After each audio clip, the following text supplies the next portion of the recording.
ज़हरा हाय ज़हरा हाय ज़हरा हाय ज़हरा हाय ज़हरा हाय ज़हरा हाय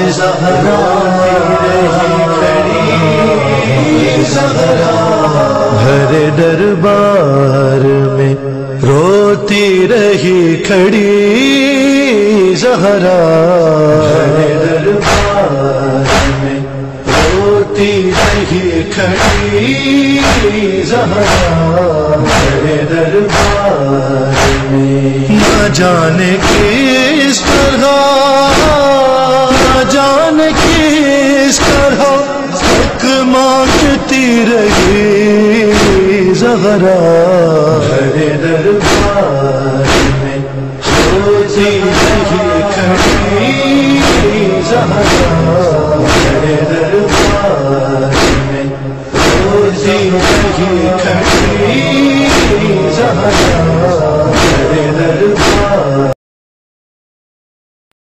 औज़ु बिल्लाहि मिनश शैतानिर रजीम बिस्मिल्लाहिर रहमानिर रहीम अल्हम्दुलिल्लाहि रब्बिल आलमीन वस्सलातु वस्सलामु अला अशरफिल अंबिया हबीब क़ुलूबिना व तबीब नुफूसिना अबिल क़ासिम मुहम्मद व अला आलिहि तय्यबीन अत्ताहिरीन अम्मा बअदु फ़क़द क़ाल अल्लाहु सुब्हानहु व तआला फ़ी किताबिहिल मजीद बिस्मिल्लाहिर रहमानिर रहीम व आते ज़ल क़ुरबा हक़्क़हु सदक़ल्लाहुल अलीयुल अज़ीम। जनाब ज़हरा सलामुल्लाह अलैहा के हवाले से फ़दक़ मसला मशहूर व मारूफ़ मसला है और सुन्नी शिया मुफ़स्सिरीन ने लिखा है कि जब ये आयत सूरह इसरा के अंदर कि ऐ मेरे हबीब करीबियों को हक़ दे दो, जब ये आयत आई तो अल्लाह के रसूल ने जनाब फ़ातिमा सलामुल्लाह अलैहा को बुलाया और उनको फ़दक़ दे दिया। और इस बात को शिया मुफ़स्सिरीन के साथ अहले सुन्नत के मुफ़स्सिरीन में से ज़मख़शरी ने, राज़ी ने अपनी तफ़सीर कबीर में, स्यूती ने दूर मंसूर में, मुख्तलिफ़ तफ़ासिर ने इसको ज़िक्र किया है और ये मुत्तफ़क़ अलैह बात है कि इस आयत के आने के बाद रसूल इस्लाम ने बीबी को फ़दक़ दे दिया। लिहाजा अगर कोई शख्स ऐसी रवायत लेके आता है कि जिसमें ये कहता है कि देखें जी एहतजाज तबरसी में ये रवायत है कि हम माशरे अम्बिया ला नुवर्रिसु दिरहमन वला दिनारन वला मालन वला इकारन बल नुवर्रिसुल इल्म वल हिक्मा वल खिताब वन नबुव्वत, जब ये रवायत लाते हैं कि हम माशरे अम्बिया वारिस नहीं बनाते, हम किसी दिरहम व दिनार का बल्कि हिकमत हो, नबूवत हो, इल्म का वारिस बनाते हैं, तो ये रिवायत अगर हम देखें तो इसका टकराव नहीं है कुरान के साथ, क्योंकि रसूल इस्लाम ने अपनी ज़िंदगी में वो फ़दक़ दे दिया था अल्लाह के हुक्म से। शिया सुन्नी मुफ़स्सिरीन का इसमें इत्तिफ़ाक़ है। और जो विरासत वाली बात है वो रिवायत विरासत तब होती है जब ज़िंदगी के बाद तरके को तकसीम किया जाता है। चूँकि रसूल इस्लाम ने ज़िंदगी में दे दिया लिहाजा उसको विरासत नहीं कहेंगे, लिहाजा उस हदीस का टकराव नहीं है कुरान से, इस वाक़या से कोई इख्तलाफ नहीं है, फ़दक़ वाले किस्से से कोई इख्तलाफ नहीं है, लिहाजा उस रिवायत को लाना फ़ी गैर महल्ली है। इस कज़िया को रद्द करने के लिए कि बीबी का कोई हक़ था, फ़दक़ उसको रद्द करने के लिए जो ये रिवायत लाई जाती है, ये रिवायत लाना फ़ी गैर महल्ली ही है। वस्सलाम। इसलिए कि माल रात भी नहीं पड़ती थी कि आप उसको तकसीम फरमा देते थे, पहले अपने मिलक तो आपने रखा ही नहीं। और फिर इस पर मैं इस वक्त मेरे सामने राफ़ज़ी हज़रात की मोतबर किताब एहतिजाज तबरसी मेरे पास मौजूद है। ये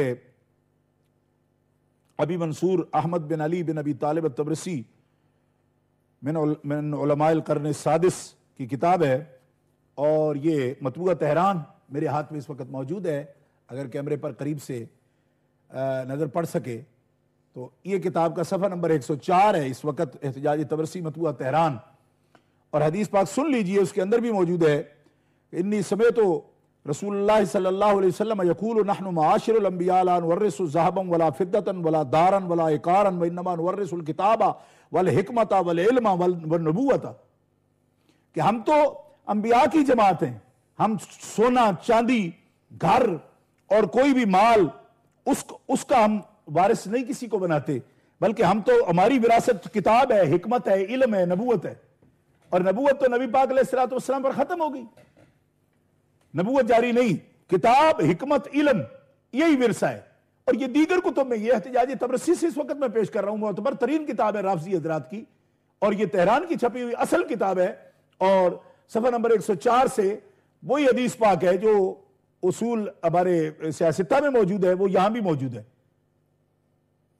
और इसको किसी ने चैलेंज नहीं किया, हजरत मौला अली शेर खुदा रज़ी अल्लाह तआला ने चैलेंज नहीं किया, हजरत अब्बास ने चैलेंज नहीं किया, किसी ने नहीं कहा। क्यों? कि ये मशहूर तरीन बात थी, सब सहाबा किराम को मालूम थी। नबी पाक अलैहिस्सलाम, हजरत इमाम जाफर सादिक रज़ी अल्लाह तआला इसको रिवायत कर रहे हैं कि नबी दिरहम व दीनार और दारो इकार नहीं छोड़ते, माल अमवाल ये नबियों का विरसा नहीं होता।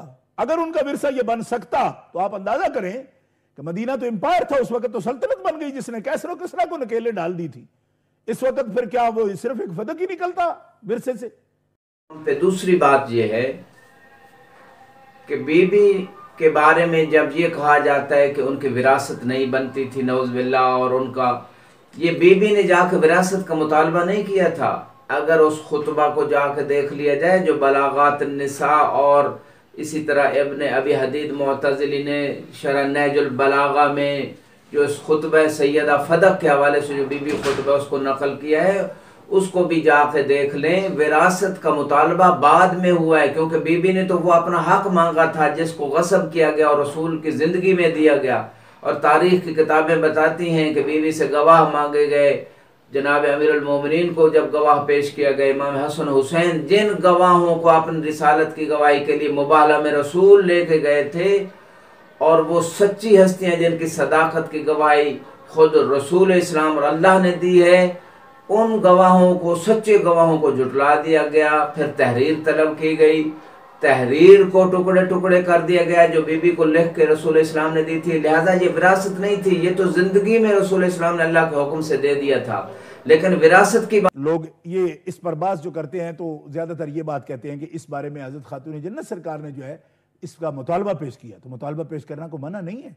हजरत खातून जन्नत ने तो अपने अब्बा जान से एक खादिम का भी सवाल किया था, अहादीस सैया में मौजूद है, यहां भी मौजूद है, तस्बीह फातिमा वाली रिवायत राफसी हज़रात की किताबों में मौजूद है। तो नबी पाक अलैहिस्सलाम ने एक खादिम भी नहीं दिया, हालांकि वो मुजाहिदीन को देते थे, अपनी बेटी को नहीं दिया। और फरमाया बेटी अगर तुम थकती हो काम से तो तस्बीह पढ़ लिया करो, सुभान अल्लाह अल्हम्दुलिल्लाह पढ़ो, सुभान अल्लाह। तो इससे मुतालबा करना कोई मना नहीं है। अगर आपके ज़हन में ये बात थी कि मुझे ये बतौर विरसा ले लेना चाहिए, तो मुतालबा करना कोई मना नहीं है, कोई गलत नहीं है। तखसीस दे रहे हो, वो हस्बुना किताबुल्लाह कहने वाले कोई आयत नहीं ला सके कि जिससे ये तखसीस साबित हो कि रसूल इस्लाम सल्लल्लाहु अलैहि वसल्लम जो हैं उनकी बेटी वारिस नहीं होंगी।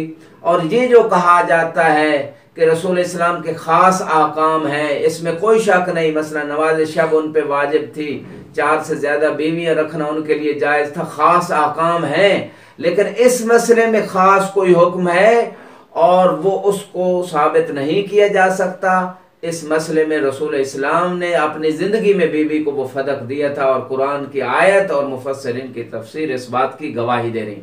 और ये विरासत वाली जो रिवायत है ये से टकराती नहीं है। और विरासत की बात तब चली जब तरफसानी ने कहा कि आप वारिस नहीं हैं, तो बीबी ने कहा अगर आप मुझे वैसे नहीं दे रहे, मेरे गवाहों को जुटला रहे हो, मेरी बाबे की लिखी हुई तहरीर के टुकड़े कर रहे हो, तो फिर मैं तुम्हें विरासत की सूरत में भी अगर मुझे मेरा हक बनता है, क्योंकि कोई ऐसी दलील नहीं है तुम्हारे पास, कोई कुरान की आयत नहीं है कि जैसे तुम मुझे उस हुक्म विरासत से बाहर निकालो।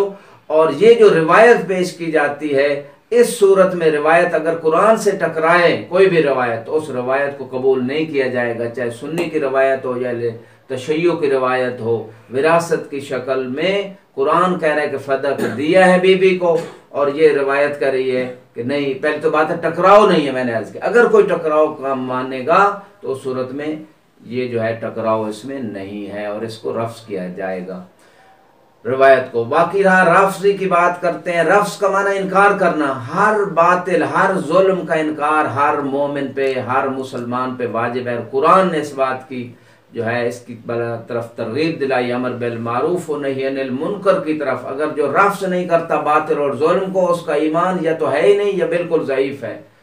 और ये किसी को रफ्ज़ी कहना इसमें ऐब नहीं है, ये शरफ है, ये तमगा है कि जुल्म और बुतलान के ख़िलाफ़ कोई इनकार कर रहा है। और फिर ये बात की जाती है कि किसी ने चैलेंज नहीं किया और ये इमाम अली अलैहिस्सलाम पे भी झूठ और बहतान बांधा गया, उन्होंने भी इस बात को चैलेंज नहीं किया। हालांकि इमाम तो गवाह की सूरत में थे, बीबी के गवाह के फदक रसूल इस्लाम ने दिया था। और इमाम जो है बल्कि इस हद तक इस्तिदलाल इमाम अलैहिस्सलाम का मिलता है कि अगर एक तरफ कोई झूठी गवाही दे दे सैयदा के खिलाफ और तुम क्या हुदूद हद को जारी करोगे सैयदा पे, तो उसने कहा, उस मेंबर रसूल पे बैठने वाले ने कहा कि मैं हाथ जारी करूंगा। तो इमाम अली अलैहिस्सलाम ने फरमाया तूने कुरान को झुटलाया, क्योंकि कुरान तो सैयदा की सदाकत और तहारत की गवाही दे रहा है और तू गवाहों की बात को मान रहा है, लिहाजा कुरान को झुटला रहा है।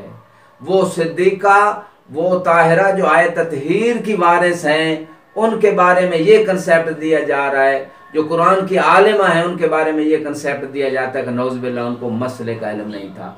जो घर के अफराद हैं जिसमें वही नाजिल होती उनको मसले का इल्म नहीं था, और जो बाहर के लोग थे, दोस्त अहबाब थे, उनको पूरे दिन का पता था। इससे बड़ा तनाकुज़ नहीं है। और बात ये की जाती है कि फ़कत अगर फदक कोई फिर वर्षा रह गया था, अंपायर कायम हो चुकी थी। अंपायर का माना है बादशाहत, रसूल इस्लाम की सल्तनत को, इस्लामी सल्तनत को बादशाहत से ताबीर करना, मेरे ख्याल में ये शान रिसालत के मुनाफी है। अगर मैं गुस्ताखी ना कहूँ तो ये मुनाफी है, ये लफ्ज़ ठीक नहीं है। और फिर बैतुल माल में ये कहा गया कि जनाब बैतुल माल में सारी चीज़ें जमा करवा दी जाती थी, जो भी हदीये होते थे और जो सारी चीज़ें होती थी बैतुल माल में जमा करवा दी जाती थी, ये ठीक है। लेकिन सूरह अनफाल को तो देखें, यसअलूनका अनिल अनफाल कुल अनफाल लिल्लाहि व लिरसूलिही, कि अनफाल के बारे में आपसे सवाल करते हैं। अनफाल अल्लाह के लिए और उसके रसूल के लिए मुख्तस है।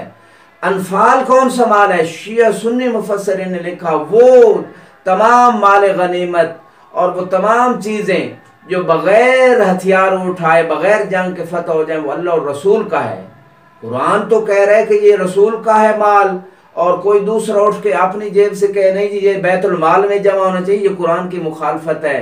इस सूरह अनफाल में भी मुफस्सिरीन शिया सुन्नी ने यही लिखा है कि ये फदक जो था ये अनफाल की शक्ल में था, बगैर जंग के ये मिला था, ये रसूल का खास माल था। जैसे खुम्स रसूल के लिए करार दिया गया, तो इसी तरह ये भी था। जैसे खुम्स को रोक लिया गया आले रसूल से, हालांकि कुरान ने खुम्स आले रसूल के लिए, हर माल जो है बैतुल माल में जमा नहीं होगा, और उसी अल्लाह के हुक्म से वातिज़ल क़ुरबा हक़्क़हू, ये फदक जो है बीबी को दिया गया। लिहाजा जो लोग शुबहात पैदा कर रहे हैं, लोगों को गुमराह कर रहे हैं, वो कुरान का मुतालिया करें। वो या तो कुरान को जानते नहीं हैं या फिर जानबूझ के लोगों को कुरान से दूर करना चाहते हैं और कुरान के मुखालिफ जाना चाहते हैं और लोगों को गुमराह करना चाहते हैं। बाकी ये कहा जाता है कि जनाब सैयद ने जो मुतालबा किया, तो उन्होंने तो एक खादिम का भी मुतालबा किया था। नौज़ बिल्लाह, इस कलाम से ये इशार दिया जा रहा है कि उनका मुतालबा गलत है। हालांकि वो बीबी जो आए ततहीर की मिस्दाक हैं, जिनकी तहारत और इस्मत की गवाही ये खुद कुरान दे रहा है, उसके खिलाफ शऊर देना और ये बीबी की शान में गुस्ताखी है। लिहाजा अगर बीबी ने मुतालबा किया था, उसके मुकाबले में रसूल इस्लाम ने खाली वापस नहीं लौटाया, उनको वो तस्बीह दी और उनको वो आखिरत का वो फ़ायदा दिया, और किसी वजह से अगर ग़ुलाम नहीं दिया। लेकिन यहाँ क़ियास माल फारिग किया जा रहा है। यहाँ तो फदक बीबी का हक़ है, कुरान की नस से सुन्नी शिया के इत्तेफाक से बीबी को रसूल इस्लाम ने दिया अल्लाह के हुक्म से। लिहाजा यहाँ किसी का गस्ब करना और कब्ज़ा करना और जो उनके गवाहों को जुटलाना, यहाँ जुल्म है। और वहाँ अगर एक चीज़ ऐसी है जो मिसाल के तौर पे वो एज ए हदिया या मुस्तहब अगर नहीं भी दी, तो वो उनको पहले मिली ही नहीं थी। फ़र्क है दोनों मवारिद में। और उसके बाद ये कहा गया कि सैयदा कोई नाराज़ नहीं हुई, और ये सवाल किया जाता है कि कोई मना नहीं किया कि मेरे जनाजे में शरीक ना हो, या नाराज़ नहीं हुई इन लोगों से जिन्होंने हक़ गस्ब किया। तो बुखारी और मुस्लिम दोनों में उठा के देख लें, जिल्द नंबर 5 बुखारी की सफ़ा 82-83, बाज़ चाप के मुताबिक, मुमकिन है बाज़ चाप में कुछ और नंबर हो, तो उसमें बाकायदा ये रवायत और बहुत सारी अहले सुन्नत की किताबों में ये रवायत मौजूद है कि जनाब बीबी सलामुल्लाह अलैहा, सैयदा ज़हरा सलामुल्लाह अलैहा, वजदत अलैहिमा, उन दोनों के ऊपर, पहले और दूसरे दोनों के ऊपर बीबी गज़बनाक हुई। वजदान का माना अरबी में उन्होंने तर्जुमा जो किया, गज़ब का माना किया है, गज़बनाक हुई। ये मुसल्लम रिवायत से बुखारी और मुस्लिम की मौजूद है। और रसूल इस्लाम की ये हदीस भी मुत्तफ़क़ अलैह है सुन्नी शिया कुतुब के अंदर, मन अग़ज़बहा फ़क़द अग़ज़बनी इन्नल्लाह यग़ज़िबु लिग़ज़बिहा व यरज़ा लिरज़ाहा।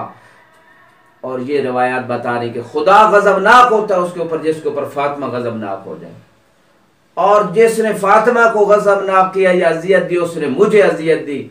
और जो रसूल को मन आज़ाहा फ़क़द आज़ानी, सुन्नी शिया की रवायात है, जिसने फातिमा को अज़ियत दी उसने मुझे अज़ियत दी।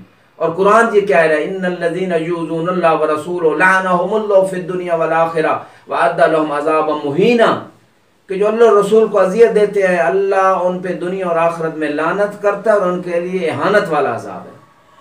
अब कुरान से लोगों को दूर करना, मासूमीन और रसूल इस्लाम के हदीस से दूर करना, ये लोगों को गुमराह करने के मुरादिफ है। और फिर ये कहा गया जाता कि जी गुलूव किया जा रहा है, गुलूव का पता होना चाहिए कुरान ने गुलूव किसको कहा है। यहूद को जब ये कहा गया ला तग़लू, यहूद और नसारा के बारे में, ला तग़लू फी दीनिकुम, अपने दीन में गुलूव न करो, यानी जनाब ईसा को अल्लाह का बेटा, उज़ैर को अल्लाह का बेटा कर, ये गुलूव था, यानी खुदा की वहदानियत में और उसके साथ ज़ात में किसी को शरीक करार देना, ये गुलूव था। ये उसकी सिफ़ात में बेनी उसी माने में खुदा के लिए जो सिफ़ात है किसी गैर, ये गुलूव है।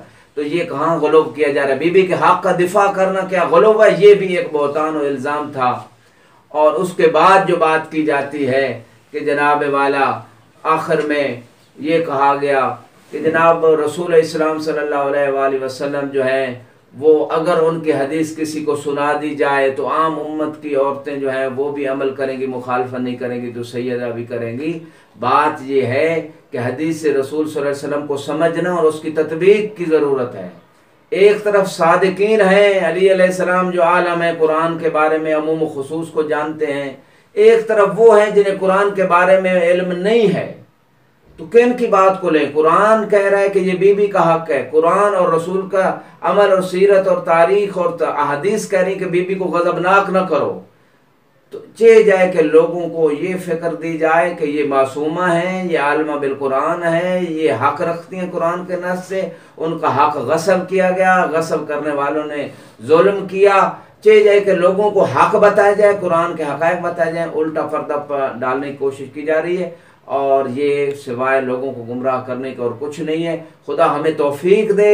डॉक्टर इकबाल ने जैसे कहा, खुद बदलते नहीं कुरान को बदल देते हैं। जिस दिन हमने इस मक़ूला पे अमल कर लिया कि जैसे कुरान कहता है, जैसे हदीस कहती हैं, वैसे अगर हमने अपने आप को ढाल लिया, उस दिन ये उम्मत जो है कमाल की तरफ जाएगी, तरक्की और दुनिया और आखिरत की कामयाबियाँ इनका कदम चूमेगी। व आखिर दावाना अनिल हम्दुलिल्लाहि रब्बिल आलमीन।